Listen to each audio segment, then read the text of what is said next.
बिस्मिल्लाहिर्रहमानिर्रहीम। अस्सलामु अलैकुम। हेल्थ वाइंस में आप सबको खुश आमदीद। दोस्तों, मैं हूं मोहम्मद इमरान और आज की इस वीडियो में मैं आपको निम्स टैबलेट के बारे में कुछ इन्फॉर्मेशन देने जा रहा हूं। दोस्तों, आज की इस वीडियो में हम देखेंगे कि इसके अंदर कौन सा एक्टिव इंग्रेडिएंट पाया जाता है, इसके यूजेस क्या हैं, इसकी डोज़ क्या है और इसके साइड इफ़ेक्ट्स क्या हैं, इसके साथ साथ इसके कंट्राइंडिकेशंस क्या हैं। तो दोस्तों, इससे पहले अगर आपने मेरे चैनल को अभी तक सब्सक्राइब नहीं किया तो मेरे चैनल को सब्सक्राइब कर लें और साथ ही बेल आइकन पर क्लिक कर दें ताकि आपको मेरी हर नई आने वाली वीडियो का नोटिफिकेशन मिलता रहे। तो दोस्तों, निम्स के बारे में मैं आपको कुछ जर्नल इन्फॉर्मेशन बताता चलूँ। ये सामी कंपनी की प्रोडक्ट है और ये 20 टैबलेट्स का बॉक्स है। इसकी प्राइस 140 रुपीज़ है। इसके एक्टिव इंग्रेडिएंट की बात की जाए तो इसके अंदर निम्सोलाइड एक्टिव इंग्रेडिएंट पाया जाता है और ये एनसेड क्लास से बिलोंग करता है, यानी कि ये non steroidal anti inflammatory drug है। इसके मैकेनिज़्म ऑफ एक्शन की बात की जाए तो ये कॉग्स-2 सिलेक्टिव इन्हिबिटर है। कॉग्स-2 हमारी बॉडी के अंदर ऐसे केमिकल पाए जाते हैं जो कि हमारी बॉडी के अंदर इन्फ्लेमेशन और पेन काज करवाते हैं। तो दोस्तों, अब बात करते हैं इसके यूजेस की। तो ये टैबलेट एक्यूट पेन में यूज़ होती है, यानी कि अगर आपको बहुत ज़्यादा पेन हो रही हो तो आप फौरी आराम के लिए इसे यूज़ कर सकते हैं। हेडेक के लिए इसे यूज़ कर सकते हैं और बैक पेन के लिए आप इसे यूज़ कर सकते हैं।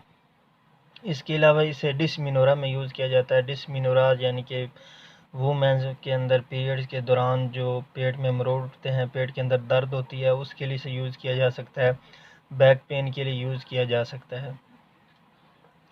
तो दोस्तों, ये थे इसके यूजेस। अब इसके साइड इफ़ेक्ट्स की बात करते हैं। तो इसके साइड इफ़ेक्ट्स में जो कि सबसे रेयर साइड इफ़ेक्ट है वो हेपेटिक डिसऑर्डर है, यानी कि ये आपके लिवर को नुकसान पहुंचा सकती है, लिवर को डैमेज कर सकती है।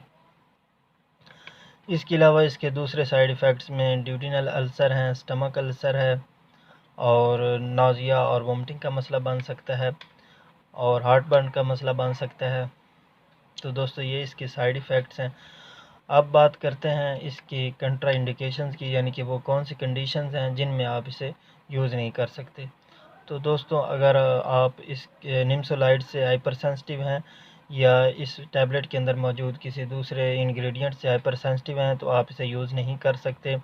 इसके अलावा अगर आपको हेपेटिक डिसऑर्डर का मसला यानी जिगर का मसला है, हेपेटाइटिस का मसला है, तो आप इसे बिल्कुल यूज़ नहीं कर सकते। इसके अलावा अगर आपको स्टमक अल्सर का मसला है तो आप इसे यूज़ नहीं कर सकते। पेप्टिक अल्सर का मसला है तो आप इसे यूज़ नहीं कर सकते। तो दोस्तों, अब इसकी डोज़ और ड्यूरेशन की बात करते हैं, यानी आप इसे मैक्सिमम मुसलसल कितने अरसे तक यूज़ कर सकते हैं। अगर डोज़ की बात की जाए तो इसकी adult dose 1 tablet twice daily है और बच्चों में इसे रेकमेंड नहीं किया जाता। और ड्यूरेशन की बात की जाए तो आप इसे मुसलसल 15 दिन से ज़्यादा यूज़ नहीं कर सकते।